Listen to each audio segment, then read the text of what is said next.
ආයිබෝවන්.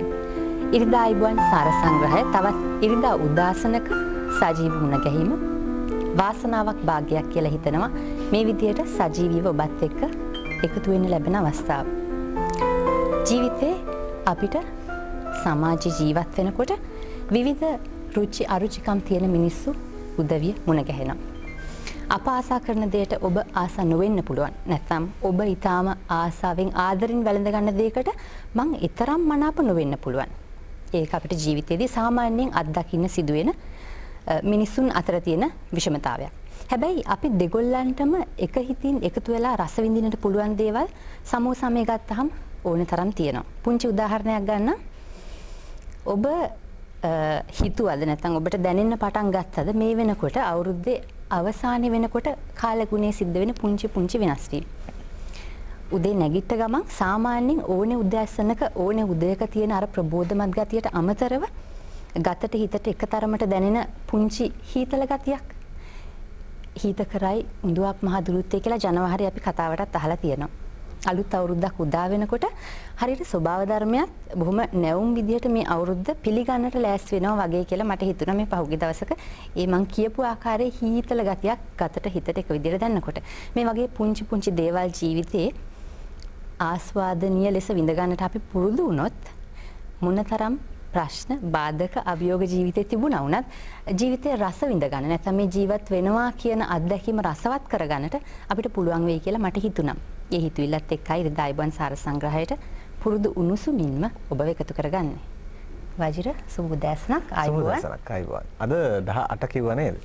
18 කියන්නේ 1යි 8යි එකව කරාම එතනට 9ක් හදා ගන්න පුළුවන් නේ. 9 3ෙන් බෙදලා තමයි 3ට එන්න වෙන්නේ. ඊට පස්සේ 3 3ෙන් බෙදලා තමයි 1ට එන්න වෙන්නේ.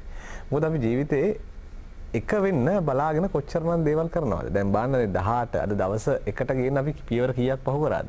ඒ වගේ අපි ජීවිතයේ අංක එකට ගේන නම් මේ දවසට මෙච්චර පියවර පහු කරන්න ඕන නම් සතියට කොච්චර පියවර පහු කරන් යන්න ඕනද? ඒ වගේම මාසෙට අවුරුද්දට සහ අපි ජීවත් වෙන අවුරුදු ගානටම අපි ජීවිතයේ අංක එකට ගේන්න හිතාගෙන අපේ ජීවිතය අපි බලාපොරොත්තු වෙන ඉලක්කයට ළඟා වෙන්න හිතාගෙන පියවර කීයක් පහු කරන්න ඕනද? ඒ නිසා මේ එක ඇසිල්ලේ එක රැයින් අපිට පුළුවන්කම ලැබෙන්නේ නැහැ ජීවිතයේ අංක එකට ගෙනියන්න. ඒ නිසා අපි උත්සාහ කරමු මේ සතිය හෙටින් ආරම්භ කරලා ජීවිතයේ අංක එකට ගෙනියන්න අපි හදාගන්නා වූ පාර යහපත් පාරක් බවට පත් කරගන්න යහපත් දිශානතියක් ඒට හුරු කරගන්න එවිට අපිට ජයග්‍රහණය හොයාගෙන යන්නට අර කිව්වා වගේ අපහසු වෙන එකක් නැහැ. ඒ වගේම අද දවසේ ඔබ බලාපොරොත්තු වන ගීතේ රසභාව හොයාගෙන යන අපූර්ව චාරිකාවෙන් තමයි අපි ඉරිදා ආයිබෝවන් රස සංග්‍රහය ආරම්භ කරන්නේ. ඒ ආරම්භයත් එක්කම අපි ගීතයක් පිළිබඳව අපේ හදවතට දැනුණු දේ පිළිබඳව සහ ඒ නාදාකෘතිය අපිට කියන්නට හදන දේ පිළිබඳව වඩා වැඩියෙන් කතා බහ කරන්න බලාපොරොත්තු වෙනවා. ඊට පස්සේ තමයි අපි සමාජ සත්කාරයේ ඇත්ත කතාවට ඔබ එකතු කරගන්නේ. ඊට පස්සේ මොකද වෙන්නේ? ඊට පස්සේ තවත් විශේෂාංග කීපයකට පස්සේ වෙනද වගේම අපි කලස විශේෂාංගයත් එක්ක එකතු වෙන්න බලාපොරොත්තු වෙනවා. අපි ගීතයක වතකුත කතා කරන්නට බලාපොරොත්තු වෙන්නේ මේ ගීතය මුලින්ම රස විඳලා.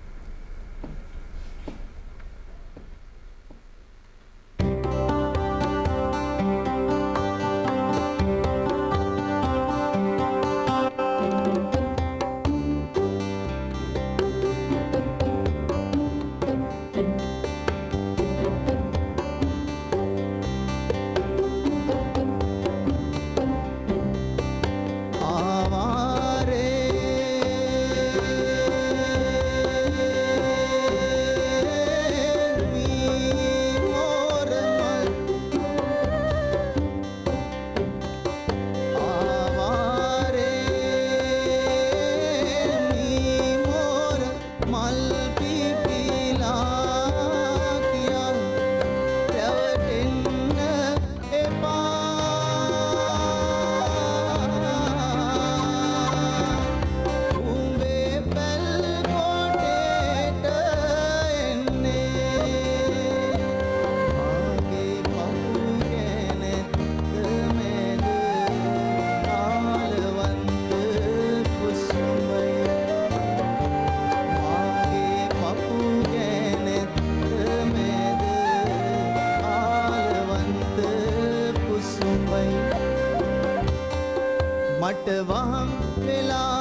දඩමං පෙත් වහන් වෙලා මගේ පෑල දොරේ උලලේනි මොර දෙනවා පුරුහිතයි මේ දඩමං පෙත් වහන් වෙලා මගේ පෑල දොරේ උලලේනි මොර දෙනවා උඹගේ කරවට බලඳන්නට මට රිදී බෝර් නැති හන්දාදෝ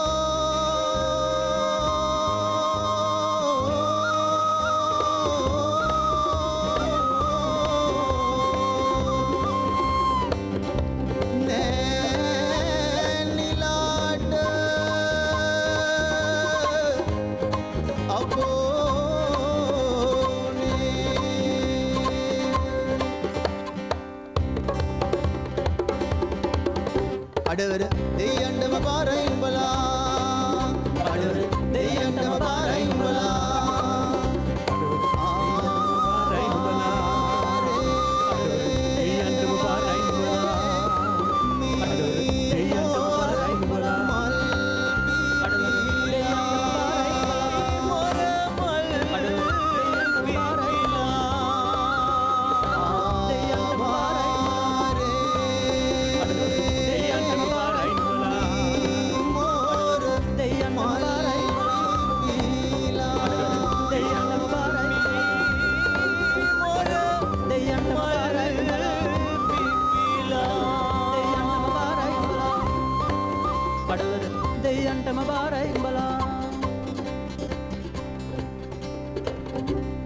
සාම්ප්‍රදායික ස්ථායි අන්තරා සහ ඒකානති රිද්මීය ආකෘතියෙන් මිදුණු බොහොම අපූරු රසක් මැවුණා අපිට මේ ගීතය අහගෙන ඉන්නකොට ගීතය රස විඳිනකොට හිට්ලර්ව හිතැත්තියක් ගැන හීන පොජ්ජක් පුරපු ගැටිසියෙක් ගැන ආලවන්තකම් පුරපු ගැටයෙක් ගැන කරන කතාවක්. ඔය වචන ඔහොම තමයි අපිට හම්බෙන්නේ. ගීතය ගැන කතා කරනකොට ගීතය පිළිබඳ විමසිලිමත් වෙනකොට මේ ආලවන්ත බලාපොරොත්තු වලට හදිකලේ කවුද කියලා හොයාගෙන යන්නට පුළුවන්කම ලැබෙයි මේ ගීතය ටිකෙන් ටික හොයාගෙන වචන සහ ඒ නාදාකෘතිය පිළිබඳ විමසිලිමත් වෙනකොට මේ අපි සඳමාලි පටන් ගමු කතාව. ඔව්. වජිර ගීතයක් අපි රස විඳිනකොට ගීතයක් අපි අපේ හිතට ලං කරනවාද නැද්ද ලං කරගන්නවාද නැද්ද කියන තීරණය ගන්න කලින් ඇතැම් ගීත ඒ තීරණය අපි සවිඥානිකව ගන්න කලින් ඊටාම තරයේ අපිව ඩැහැ ගන්නවා. එහෙම සිද්ධ වෙන්නේ මේ ගීත ගොඩාක් අතර ඊටාම කලාතුරකින් ගීත කීපයකට විතරයි. මම විශ්වාස කරනවා ඔබ මාත් එක්ක එකඟ වේවි කියලා. මේ ගීතය ඔබ මීට කලින් රස විඳ තිබුණු ගීතයක් නම් ඒ ගීතය අහපු පළවෙනි වතාවේ නොයසේ නම් මේ ගීතය පළමු වතාවට ඔබ දැන් නම් ඇහුවේ මේ අවස්ථාවේ අපිට දැනෙච්ච ඒ අමන්දානන්දයම ඔබත් ඒ විදිහටම විඳ ගන්න ඇති කියලා. වජිර කිව්වා වගේ මේ ගීතයේ තියෙන සුවිශේෂම කාරණා කීපය අතරට මම කැමති එකතු කරන්නට මේ කතා බහට එළබෙන්නට ඉස්සෙල්ලා මේ වචන වැල් වලින් වෑහෙන ඒ ගැමි සුන්දරත්වය අපි බොහෝම ආසාවෙන් ඉවල්ලන ඒ ගමේ සුවඳ මේ ගීතය පුරා අඩුවක් නැතුව උහේ ගලාගෙන යනවා. ඊට අමතරව ඒ වචන ඉස්මතු කරගෙන නැගෙන මේ ආත්මයට දැනෙන ඊටාම ප්‍රබල සංගීතය. අපි ඊටාම ගෞරවයෙන් ආදරයෙන් පිළිගන්නවා මේ ගීතේ ගායනා කරමින් ඊටාම අපූර්වට මේ ගීතය ගායනා කරමින් දැන් අපි ඉදිරියේ පෙනී සිටපු උදය පුෂ්පකුමාර විජේසුන්දර මහත්මයාව ඒ වගේම සෞන්දර්ය කලා විශ්වවිද්‍යාලයේ ජ්‍යෙෂ්ඨ සංගීත කතිකාචාර්ය කේ.පී. ගුණසේන මහත්මයාව ආයිබෝවන් ඔබ දෙපළටම අපි මේ ගීතය ගැන කතා කරන්නට එළඹෙමු. මේ ගීතය රචනා කළ සිටින්නේ සුනිල් දයානන්ද කෝනාර මහත්මයා. එතුමන් මේ වෙලාවේ අපිත් එක්ක සම්බන්ධ නොවන හින්දා මම කැමතියි ඔබ දෙන්නගෙන් ඕනෑම කෙනෙක් එක මේ ගීතය රචනා වෙන පසුබිම මේ ගීතය මොකක් හරි නිමිත්තක් හින්දා ලියුණාද නොයසේ නම් සුනිල් දයානන්ද කෝනාර මහත්මයාගේ හිතේ නිදහසේ උපන් අදහසක් අනුව ලියුණාද කියන මේ පසුබිමත් එක්ක මේ කතා බහට එළඹෙන්නට. ඔව් ඇත්තටම මේ ගීතයේ ආරම්භය ටිකක් අනුවේදනීය කතාවක්. ඇත්තටම ඉතින් වර්තමානයත් ටිකක් අනුවේදනීයයි. මේ ගීතය ඇත්තටම මේ ශ්‍රී ලංකා ගුවන්විදුලි සංස්ථාවේ මේ පරිශනාංශයේ මේ සිංහල සංගීතය පිළිබඳ පරිශනාත්මක වැඩසටහනකට මුලින්ම හැදුවේ. ඉතින් එහි අධිපති සීදස් කොළදෙලක මහතා දැන් අප්‍රාප්ත වෙලා මට කිව්වා මේ තමුසේ නිකන් ඉන්නේ මොකද පරිශන ප්‍රෝග්‍රෑම් එකක් කරනවා කියලා. ඉතින් මම ඒ කාලේ සංගීත විද්‍යාලයට ගිය අලුතමයි. ගුණසේන මහත්මයා මේ මොන අවුරුදු ගණන්ද අපි කතා කරන්නේ? අවුරුද්ද 1972 තමයි මේ සිද්ධිය වුණේ. ඉතින් එතකොට සුනිල් දයානන්ද කෝනාර මහත්තයා මේ අවසාන වසරේ ඉගෙන ගන්නවා. ඉතින් මාත් එක්ක ඉතින් ටිකක් මිත්‍රතාවය තියෙනවා. මට ආරංචියක් ආවා මේ සුනිල් දයානන්ද කෝනාර සින්දු ලියනවා. හැබැයි හොරෙන් ලියන්නේ මේ වැඩි ප්‍රචලිත නැහැ කියලා. ඒ පාර මං කිව්වා මෙහෙම මට පරිශන ප්‍රෝග්‍රෑම් එකකට ඔයා සින්දු ටිකක් ලියලා දෙන්න. මේ මෙතෙන්දී ඇත්තටම මං කිව්වා මට ඕනේ පසුබිම මං විස්තර කළා. මං ඔය වැනි ගීතයක් කරන්න හිතාගෙන මට ඕනේ හද්ද පිටිසර ගමක වචන මං අර තව තියෙනවා මේ බැද්ද වටට සුදු මොරමල්ට පීලා කියලා ජනගීයක්. අන්න ඒකේ ඒ හඬටයි මං යොදන්න හිතා ඉන්නේ මේ මට ඒ වචන ඒ වගේ වචන ටිකක් මං කිව්වා ඒ පාර මේ අපේ ආදිවාසීන්ගේ වචන ගත්තත් කමක් නැහැ කියලා. ඉතින් ඇත්තටම මම මේ පසුබිම හැදුවා. මොකද මට වුමනා දේ කෙරෙන්න ඕන නිසා. ඔය එකම තව ගීතයක් හැදුනා මේ දෙනිසුරාන්නි කියලා. ඒකත් දැන් මුළු විද්‍යාලය පුරාම කියන්නේ පාරම්පරික ජනගීයක් හැටියට උගන්වනවා. ඉතින් මට කරන්න දෙයක් නැහැ. ඉතින් මං යන හැම ඉස්කෝලේකම මං ඒක කියනවා මේක මෙහෙම නෙමෙයි මේ නිර්මාණයක් කියලා. ඇත්තටම ඉතින් මේ ගීතයටත් අවසානයේ උනේ ඒ වගේ එකක්. දැන් මේ ආධුනිකයෝ අරගෙන ගීත කියනකොට මේ ගීතයට ඊටාම හානිකර අන්දමින් වෙනස් කරලා සංගීතේ පවා ගීතේ වචන පවා වෙනස් කරලා ඉතින් ඔය සිද්ධිය නිසා මම බොහොම අපහසුතාවයකට පත් වුණා. මොකද දැන් ඉස්සෙල්ලා ගීතේ රස විඳලා තියෙන අය මේ අහනවා මොකද මේ කියලා. ඉතින් මම වැඩි අපහසුතාවයකට පත් වුණා. ඉතින් අර කුලතිලක මහත්තයාට මම ප්‍රෝග්‍රෑම් එක කරන්න සින්දු ටික අරගෙන ගියා. අරගෙන ගියාම කියලා පෙන්නවා. අර දැන් ඉස්සෙල්ලා කිව්වා වගේ අර නිශ්චිත ආකෘතියකින් මිදිලා මට ඕනේ වුණත් ඒ වගේ. අපිට මේ ජන සංගීතය කරන්න බෑ මේ ඔය ස්ථායි අන්තරා රාමයේ ඉඳලා. මම ඒක ඒ කාලේ ඉඳන්ම තිබුණා. ඉතින් කුලතිලක මහත්තයා මේ ටික ඇහුවාම මොනවද ඔය මේ ගෙනාවේ කියලා මට බැන්නා. ඉතින් මං හරි වේදනාවක් ඇති වුණා. මං ඒකයි අර අනුවේදනීය කතාවක් කිව්වේ ඒකයි. ඊට පස්සේ මං ගුවන්විදුලියෙන් එළියට බැස්සේ. ඇත්තට මේ ගුවන්විදුලිය වරදක් නෙමෙයි. එළියට බැස්සේ කොහොම හරි මේ ගීත ටික කවදා හරි කරලා කුලතිලක මහත්තයාටම හොයන්නවා කියලා. ඊට පස්සේ තමයි ඕක ෆයිල් එකක් අස්සේ තිබුණා. මට මෙයා හම්බුණා උදේ උසුමාර හම්බුණා. එතකොට කැම්පස් එකට ඇවිල්ලා මෙයා හරි ආසයි මගේ නිර්මාණවලට. අපේ ගෙදර යනවා. ওই ෆයිල් අදිනවා. මෙයාගේ අකුරු ලස්සන හන්ද මම ඒවා මෙයා ලැබුව ලියව ගන්නවා. මෙයා ওই ගීතය අරගෙන සර් අපි මේක මට දෙන්න කිව්වා. මම ඉතින් hina වුණා. ඔකට මෙන්න මෙහෙම කිව්වා. ඔයා ඕක අරගෙන අමාරු වැටෙන්න එපා. මේ ඒක පුද්ගල ප්‍රසංගයක් කරන්න. ඉතින් ඇත්තටම මම එපා කියද්දි මම බැන්නා. එපා කියද්දි මෙයා ওই ගීතය අරගෙන එතකොට මෙයාට වුණලා තිබුණා මම ওই ටියුන් එක. මෙයා අරගෙන මං කොහොම හරි කියනවා සර් කියලා මට හොරෙන් වගේ තමයි ඉතින් ගිහිල්ලා ඇත්තටම මම බලන්න ගියා හොඳ ප්‍රතිචාරයක් ලැබුණා බදුල්ල පුරහලේ තිබුණේ 93 ජනවාරි 23 වෙනිදා ජනවාරි. ඔව් දැන් මේ ඒ එක සැරේට අහපු ගමන් මේ හද කම්පණය කරන ස්වභාවය මේ ගීතේ තියෙනවනේ. ඇත්තටම තියෙනවා. ආකාරයක බැලුවාම මේක අපි හුරු කරගත්ත අපි කැමති අපි අහන්නට කැමති අපි විඳින්නට කැමති නාදාකෘතියක් අපිට මේක සින්දුව අරන් දෙනවා. ගීතය අරන් දෙනවා. එක්කම අර සාම්ප්‍රදායික අප ගීතයක් අහන්නකොට වාඩිලා එක විදියට අහන් ඉන්න තියෙන ඒ ගතිය ගීතයෙන් මුදවල තිබෙනවා. ඒ වගේම මේ ගැමි පද රටාවන් නැත්නම් මේ වචනවල තියෙනවා මේ ප්‍රේම භාවිතයක්. දැන් මේ ප්‍රේම භාවිතය අපිට වචන විතරක් කරන් බැලුවහම එක්තරා විදියක ශෝකී කතන්දරයක්. නමුත් ඔබ නාදාකෘතිය හරහා මේ ගීතයට වෙන අලංකාරයක් ඇති කරලා තිබෙනවා. මම කැමති උදාහරණ සහිතව හෝ මෙන්න මේ වෙනස අරගෙන පෙන්වන්න පුළුවන්. මොකද මේ මුලින් ගීතය ආරම්භ වන ස්වරූපය එකක්, ගීතය මැද හරිය යනකොට තවත් ස්වරූපයක් සහ ගීතයේ අවසානයේ එනකොට එය හාත්පසින්ම වෙනස් වූ ස්වරූපයක්. හැකිනම් උදාහරණ සහිතව මේ කාරණේ පහදන්න. මොකද මේ අලුතෙන් නිර්මාණය වන ඒකාකාරී ගී කලාවට ඒකාකාරී ගී සංස්කෘතියට බොහොම හොඳ උදාහරණයක් වේවි මේ නාද රටාවේ තියෙන අපූර්වත්වය. ඒ ප්‍රශ්නෙට උත්තරයක් ඕනෙමයි ගුණසේන මහත්මයාගෙන්. ඊට කලින් අපි පොඩ්ඩක් යොමු වෙනවා උදය පුෂ්පකුමාර විජේසුන්දර මහත්මයා පැත්තට වජිර 72 ලියවෙන පදවලකට පණ පෙවිලා ඒක ගායනා වෙන්නේ 1993. හරිද? ඔව්. හරි. දැන් ගීතය මෙහෙම ඒ පද ටික මෙහෙම දකින්නට වැඩිය දැන් ඒකට පණ පෙවිලා සංගීතවත් වෙලා අපිට වාදන භාණ්ඩත් එක්ක ඇහෙනකොට ඒ අත්දැකීම් දෙක. ඔය කියපු ෆයිල් ගුණ නැස්සේ තිබිච්ච ඔය පද රචනාව මෙහෙම බලපු වෙලේ ඔබට මොකක්ද හිතුනේ?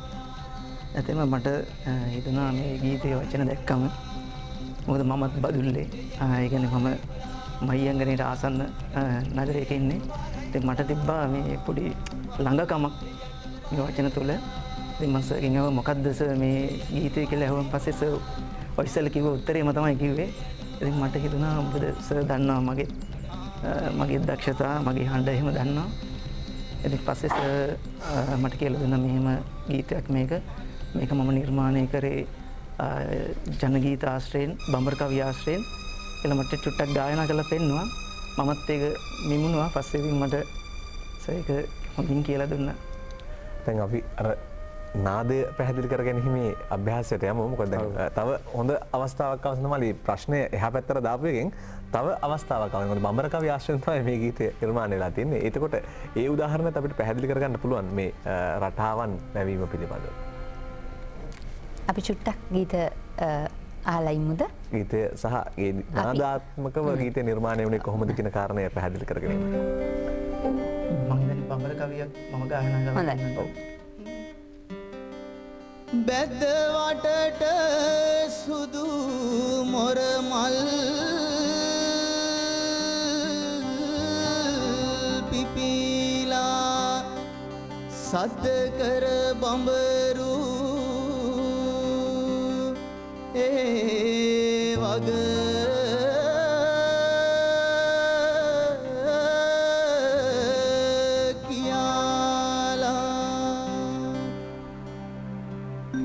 ගුණසේන මහත්මයා වජිර කලින් ඉස්මතු කරපු ප්‍රශ්නේ මම මේ වචන ටික ඔබට සිහිපත් කරනවා නැවත වතාවක්.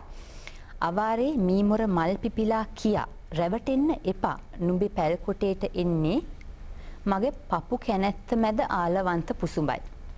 දෙවෙනි වචන වලට මම යනවා. මට වහන් වෙලා නුඹ දීග ගියත් මා නියඟල අලකා මිය ඇදුනේ නැහැ. දැන් සාමාන්‍යයෙන් විරහව අපිට විරහ දුක අපිට දනවන්නේ පොඩි මන්දගාමි නිකන් ශෝකීස්වරයක් අපිට පුරුදු විදියට සාමාන්‍යයෙන්. නමුත් ඔබ මේ දෙවෙනි තුන්වෙනි වදන් වැල් වලට එනකොට ඊට වඩා ලොකු ජවයක් එක්ක දුවනවා. ඔබ කියන්න හදන්නේ අපිට මෙහෙම වුණත් මම වැටුනේ නැහැ ඒ වගේ දෙයක්ද ඔබ කියන්න උත්සාහ කරේ? මෙතන මම සුනිල් සින්දු හදලා එව්වට පස්සේ මට එකපාරට මේක වැදුනා. ඒ කියන්නේ මට කතාවක් ගොඩ නැගුණා. කියන්නේ මේ සිද්ධිය තුළ මට දැන් ඉහළින් තේරෙනවා දැන් අර අග කොටස් වල තියෙනවා මේ හුරු හිත හිමේ දඩමම් පෙත් වහන් වෙලා කියන්නේ දැන් මෙයා හිත මේ විරහව විඳ ඔහුගේ දෛනික කටයුතු කරනවා කියලා මං හිතුවා. ඒ කරනවා අරක මතක් වෙනකොට මේ වගේ අර රළු ගතියක් එනවා. ඉතින් අර නුඹගේ කරවට පලන ඒ උච්ච අර විරහවන දැන් මේ කතාව මං හිතාගත්තේ සුනිල් මොකද තැපැල් කරලා එව්වේ. ඉතින් මං කතාව හිතාගත්තේ මේ දැන් විරහ දැන් අර මේ සිද්ධිය මේකයි. මේ වැඩිත් ඒ තරුණිය ගමේ එක්කෙනෙක් එක්කලා පැනලා ගිහිල්ලා වගේ සිද්ධියක්. ඉතින් මං ඒ කතාව මං හිතාගත්තා හැම. ඉතින් පැනලා ගියා නම් අරයා ඇත්තටම තරහ වෙන එක පුසුඹා. ඔගේ කතානායකයා පුසුඹානේ. තරහ වෙන එක සාධාරණයි. ඉතින් අපි ගීත තියෙන්නේ ප්‍රේම විලාපනයද? ඉතින් මං කල්පනා කළේ මේකෙන් වෙනත් සියුම් වින්දනයක් දෙන්න.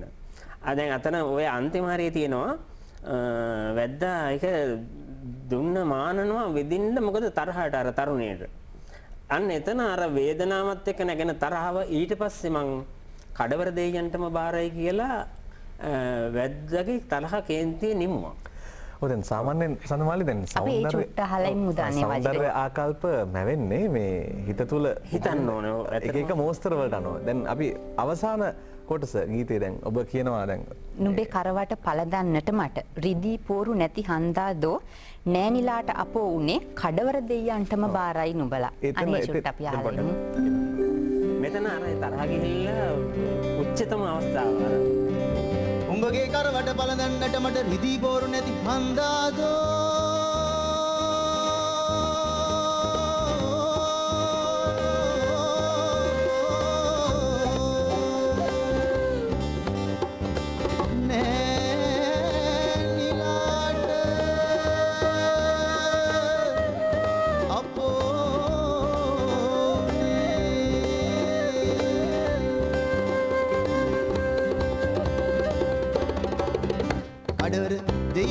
බාරයි නුඹලා කඩවල දෙයයන්ටම බාරයි නුඹලා කඩවල දෙයයන්ටම බාරයි නුඹලා කඩවල දෙයයන්ටම බාරයි නුඹලා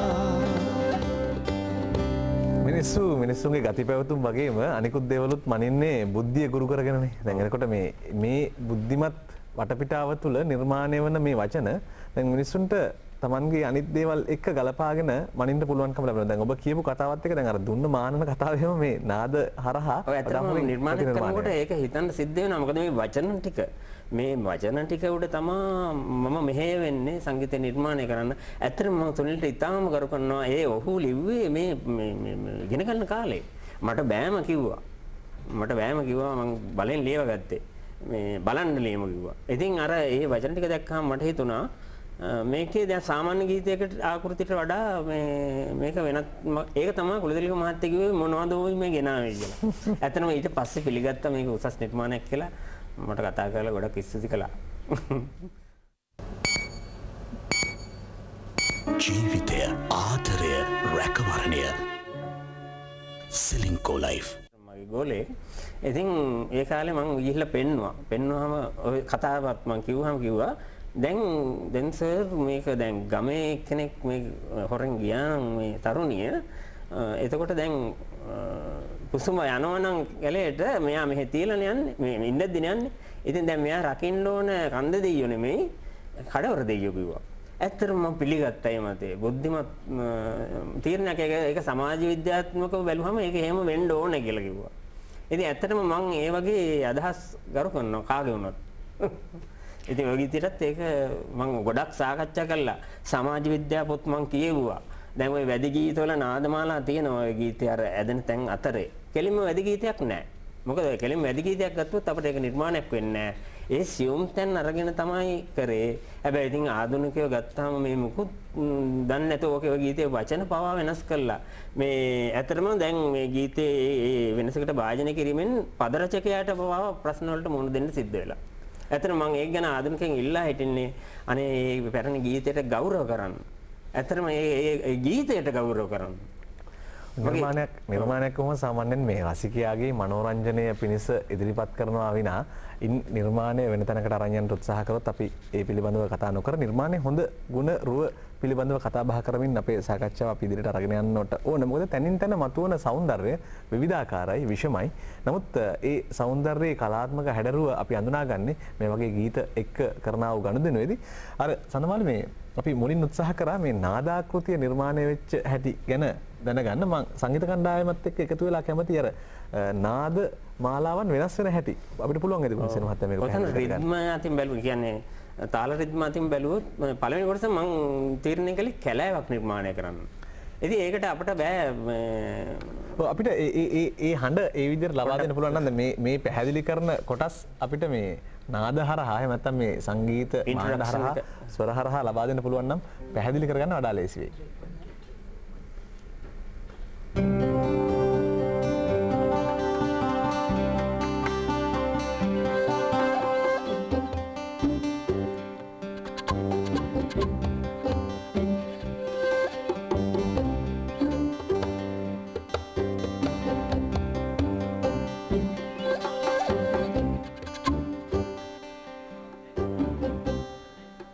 දාලා තියෙනවා. ඇත්තටම දැන් මෙතන මේ පොඩි ඕකස්ට්‍රාකින් කරන්න බැරි නිසා මම සත්තුන්ගේ සද්ද ගැන පරිශන කරලා තියෙනවා. ඇත්තටම ළමයි මගෙන් නිබන්ධ සඳහා දැන් මේ අලුත්ම ළමෙක් නිබන්ධයක් ලිව්වා මගේ උපදෙස් පරිදි මම එලමෙන්ට් කිව්ව ළමයෝ ලියන්න එපා මේක ගැන ලියපු ලිපි අඩුයි. මම කුරුල්ලන්ගේ සද්ද එකතු කරලා තියෙනවා. මේකෙදි මම කට්ටියක් පුරුදු කරලා අරන් ගියා කුරුල්ලු සද්ද එහෙම වෙනම දාන්න මම ඒ පසුබිම හදන්න. ඉතින් ඇත්තටම මුල් කොටසේ තියෙන අර වඳුරු කෑ ගහන සද්ද අරම දාලා තියෙනවා. ඇත්තටම මේ සංගීතය අපේ සංගීතයේ නිර්මාණ සංගීතයට ඉතාම උචිත අන්දමින් භාවිත කරන්න පුළුවන්. සමහරව ඉතින් hina වෙනවා. hina වුණාට පරිශන කළොත් ඇත්තටම පුළුවන් අපට මීට වඩා හොඳ සංගීතයක් අපේ ස්වභාව සෞන්දර්යයේ චමත්කාරය මේ ගීතයකට යොදා ගන්න පුළුවන්. ඇත්තටම රහුමාන්ගේ නිර්මාණවල ඕක තියෙනවා. රහුමාන්ගේ නිර්මාණ හැම එකකම ස්වභාවික පරිසරය මම ඉතින් මමත් බලාපොරොත්තු වෙන්නේ ඕක. සමහරු hina වුණා කියලා කිව්වට අපිත් hina වෙනවා. හැබැයි අපි hina වෙන්නේ මේ රසය විඳලා මේ දුර්ලභ රසය විඳ ගන්න හම්බ වෙච්ච සතුටෙන්. ඒ සතුටත් එක්කයි අපි hina වෙන්නේ. උදය පුෂ්පකුමාර විජේසුන්දර ඕනෙම ගීතයක් ඕනෙම කෙනෙක්ට ගායනා කරන්න පුළුවන් කියලා හිතන කාලවකවානුවක අපි ජීවත් වෙන්නේ. මේ ගීතය ගායනා කරන්නට ආවට ගියාට ඕනෙ කෙනෙක්ට බැරි වෙන ආකාරයේ සංගීත නිමැවුමක් එක්ක මේ ගීතය ඔබ අතටපත් වෙන්නේ. අපිට ඔබේ සංගීත ජීවිතය ගැන යමක් කියන්න මේ සමුගන්න කලින් අපිට. මම කැලණි විශ්වවිද්‍යාලයට 1984-85 දින වර්ෂවල පැමිණියේ. ඒ කාලය තුළදී මට විවිධ අත්දැකීම් ජීවිතේ ලබන්න සිද්ධ වුණා. ඉතින් ඒ කාලෙදී මට මේ ගුරු දේවයන්න් මුණ ගැසීක තමයි මගේ ජීවිතේ ලොකුම වාසනාව. ඉතින් මේ කොහමද 1989 ඇසේ මధుරගී වැඩසටහන් වලට මම ඇවිල්ලා මේ මැදිරියෙන් මම ගායනා කරලා තිනවා, තරඟ වලට ඉදිරිපත් කරලා තිනවා. මම දෙවනි ස්ථානයේ එතනදී ලැබුවා. ඊළඟට මම ගුවන්විදුලි ළමා ශිල්පියෙක් හැටියට මම තේරිලාපත් වෙලා තිබුණා. 1993 තමයි මම නවෝදයක ගී නමින් බදුල්ල පුරාලේ ඒක පුද්ගල ප්‍රසංගයක් කරේ. එතනදී තමයි මම සාමාන්‍යයෙන් අපේ ප්‍රදේශයට හඳුනා ගන්න පුළුවන්නේ. ඒකිනුත් මේ ගීතය තමයි ගොඩක් ජනප්‍රිය වුණේ. දැනටත් ඌව ගුවන්විදුලිය තමයි මේ ගීතය ප්‍රචාරය කරන්නේ. මොකද අපි ගොඩක් ඉතින් දුෂ්කර පළාතක ඉන්නේ. ඉතින් නැවතත් මට මෙතනට එන්න මට අත දුන්නේ අතරම මගේ ගුරු දේවයන්න්. ඒ අතරතුරදී මට කියන්න ඕනේ මේ වැදි ගීතය මට සම්බන්ධයෙන් කියන්න දෙන්නේ මේ ගීතය ගැන සෑහෙන උනන්දුවෙන් ඌවේ මිනිසුන් හැටියට ගරු කතානායකතුමත් මේ ගැන කතා කරලා ඊළඟට ගරු පාර්ලිමේන්තු මන්ත්‍රී සමන්ත විද්‍යාරත්න මහත්මයාත් මේ ගීතය ගැන සෑහෙන කතා කරා. ඒ වගේම ඌව ගුවන්විදුලියේ නලින් ප්‍රසංග මහත්මයාත් මේ ගීතයට සෑහෙන සේවාවක් කරලා දෙනවා. මොකද අපිට දැන් ගීතය අහලා රස විඳලා මේ සෝබාදහමත් එක්ක මැවුණු ජීවිතය වඩා අපූර්ව විඳ ගන්නට ඉදිරියේදී තව අවස්ථා ලැබෙවි.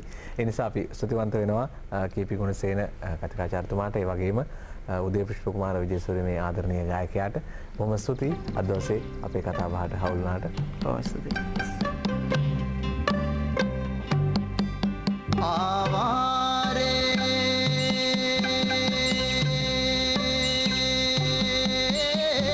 මී මොර මල්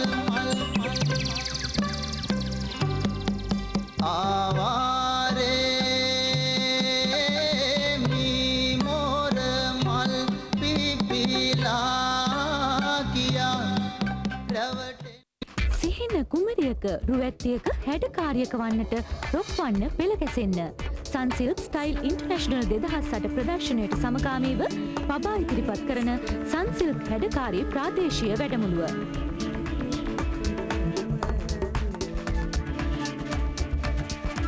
නොවැම්බර් 18 වන ඉරිදා මහනුවර කටුගස්තොට ශාන්ත අන්තෝනි ශාලාවේ. හැඩකාරියක සොයා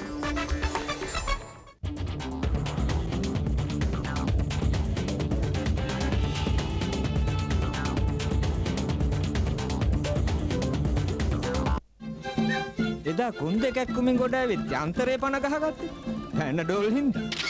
පැනඩෝල් වසර 40ක් පුරා ඔබට උවමනා මොහොතේදී සානය. සුදෝ සුදු දසන් රත්නතොල් මැද සිනාබෝ වේවා සිසලම සාරියනේ. මුළු පදින් මෙල සිනාබෝ වේවා සිග්නල් එක්කු වින්දව දහස් නුවකට මොකද මල්ලි? සිනාබෝ වේවා සිග්නල් සිනාබෝ වේවා සිග්නල්. සිරිලක අපගේ සිනහව රකිනා සිග්නල් පැතුමයි. ඔය වගේ වගකීමෙන් තොර